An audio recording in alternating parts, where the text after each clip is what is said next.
When you were hiring team members, what did you look for? And it could have been hard skills, soft skills. And then what did you do to bring out the best in the individuals and teams?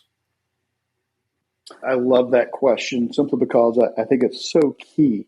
So first, I never went out and had a list of 20 attributes that I wanted to hire and expected to find 20 attributes with this person and to find the perfect match.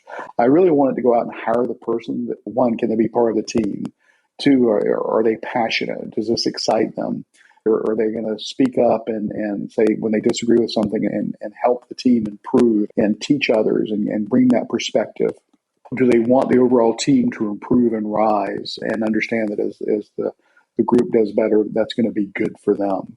I was always focusing on people that were experts and brought that expertise, whether it was a position that only had 2 or 3 years of experience or a position that you get 20 years of experience. I always wanted to focus on you're coming in and you have an expertise that you're bringing. That expertise could be, hey, you're 2 years out of college. You know more about what's cutting edge in terms of best practices from that perspective, and you can really help teach the team. Or you've been doing this for 20 years and you really understand the people, human behavior side and how people are going to conduct and act. I always wanted to make sure bring them into a role where they can grow for them personally. It's 50% of what you know and 50% of what you're going to learn. And so you're growing. There was never an expectation that you were an expert from day one in that job, because I found when you did hire people like that, they're going to get really bored really fast. There's always a few exceptions to what I just said, but for the types of roles that I've always led, you wanted people that were going to grow and were hungry to grow and wanted to learn and were intellectually curious. When they were looking at some non-billable practice building time, were really excited to get out there and learn and develop new tools. And I think that was critical.